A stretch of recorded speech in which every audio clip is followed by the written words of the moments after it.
Halo teman-teman semua, perkenalkan saya Angki, saya mahasiswa pendidikan sejarah Universitas Nusa Cendana. Pada video kali ini, kita akan membahas salah satu tokoh penting pada masa Orde Baru, yakni Letnan Jenderal TNI Sudarmono SH.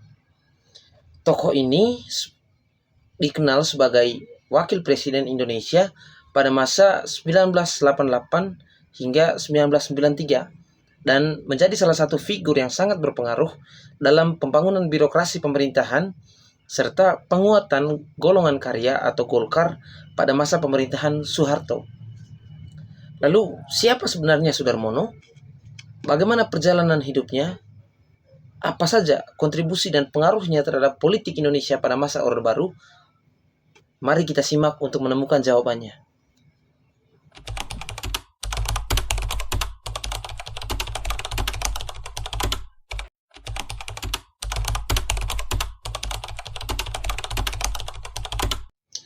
Sudarmono lahir di Cerme, Gresik, Jawa Timur pada tanggal 12 Maret 1927. Masa kecilnya tidak mudah karena ia kehilangan kedua orang tuanya ketika masih sangat kecil. Setelah itu, ia diasuh oleh beberapa anggota keluarganya secara bergantian. Ketika Indonesia memproklamasikan kemerdekaannya pada tahun 1945, Sudarmono turut bergabung dalam perjuangan mempertahankan kemerdekaan. Ia menjadi bagian dari divisi Ronggolawe yang beroperasi di Jawa Tengah dan Jawa Timur. Dalam perjuangan tersebut, ia mencapai pangkat kapten. Setelah masa revolusi, Sudarmono melanjutkan pendidikan di bidang hukum militer dan kemudian berkarir sebagai jaksa militer.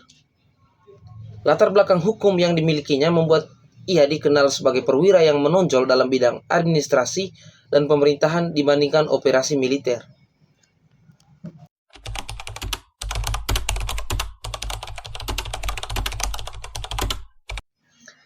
Karir politik Sudarmono mulai menanjak setelah lahirnya pemerintahan Orde Baru di bawah kepemimpinan Presiden Soeharto. Pada tahun 1966, ia dipercaya menjadi sekretaris kabinet dan juga menjabat sebagai sekretaris Dewan Stabilitas Ekonomi Nasional. Jabatan ini membuatnya sangat dekat dengan pusat pengambilan keputusan negara. Kemampuannya dalam mengelola administrasi pemerintahan membuat Soeharto semakin mempercayainya. Pada tahun 1973, Sudarmono diangkat menjadi Menteri Sekretaris Negara dan mempertahankan jabatan tersebut selama 3 periode kabinet berturut-turut hingga tahun 1988. Sebagai Menteri Sekretaris Negara, Sudarmono berperan sangat besar dalam mengordinasi administrasi pemerintahan, penyusunan kebijakan, dan komunikasi antara presiden dengan lembaga-lembaga negara.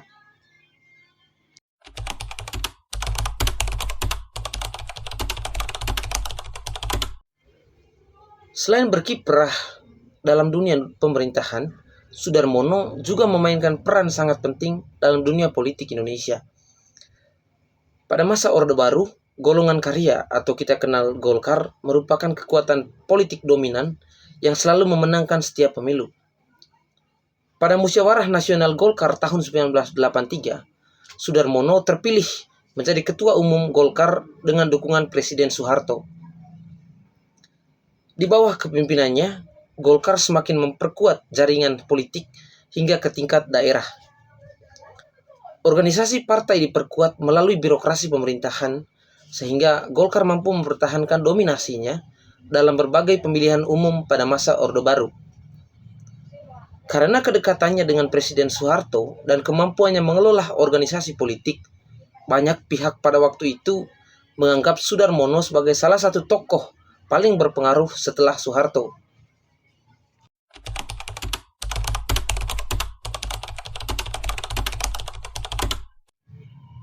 Puncak karir politik Sudarmono terjadi pada tahun 1988 ketika Majelis Permusyawaratan Rakyat memilihnya sebagai Wakil Presiden Republik Indonesia mendampingi Soeharto untuk periode 1988 hingga 1993.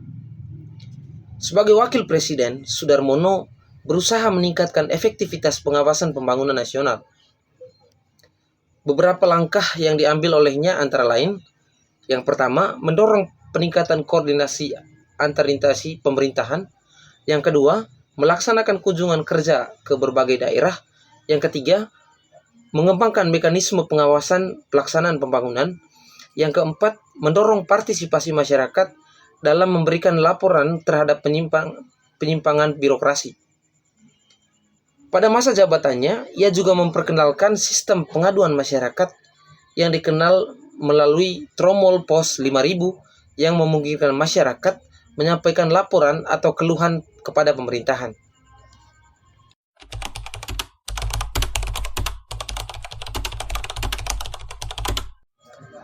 Lalu apa pengaruh dari Sudarmono pada masa Orde Baru ini?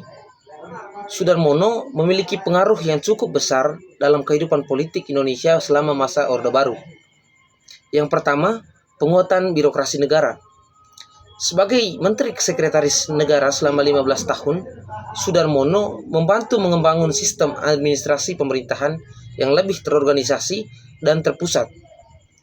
Ia dikenal sebagai birokrat yang disiplin dan memahami detail pemerintahan. Yang kedua, modernisasi organisasi Golkar.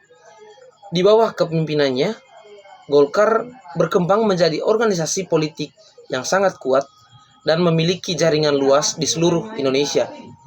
Struktur partai dibuat lebih rapih dan terkoordinasi. Yang ketiga, menjadi jembatan antara militer dan sipil. Walaupun berasal dari kalangan militer, Sudarmono dikenal lebih menonjol sebagai administrator dan ahli hukum. Ia sering dianggap sebagai contoh tokoh Orde Baru yang menggabungkan unsur militer dengan kemampuan birokrasi sipil. Yang keempat, mendukung stabilitas politik. Seperti tokoh-tokoh Orde Baru lainnya, Sudarmono mendukung konsep stabilitas politik sebagai syarat utama pembangunan ekonomi nasional. Pemerintah pada masa itu menempatkan stabilitas sebagai prioritas utama dalam menjalankan pembangunan.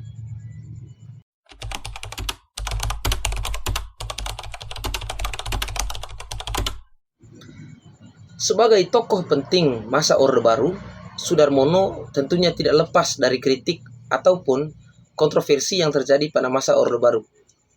Beberapa kalangan menilai bahwa perannya dalam memperkuat Golkar dan birokrasi turut mendukung sistem politik yang sangat terpusat pada kekuasaan Presiden Soeharto. Pada masa Orde Baru, ruang kompetisi politik relatif terbatas karena dominasi Golkar dan kuatnya peran negara dalam kehidupan politik. Oleh karena itu, sebagian pengamat menilai keberhasilan Sudarmono dalam memperkuat birokrasi juga berkaitan dengan penguatan sistem politik Orde Baru secara keseluruhan. Namun di sisi lain, banyak pihak mengakui bahwa Sudarmono merupakan salah satu pejabat negara yang memiliki kemampuan administrasi dan manajemen pemerintahan yang sangat baik.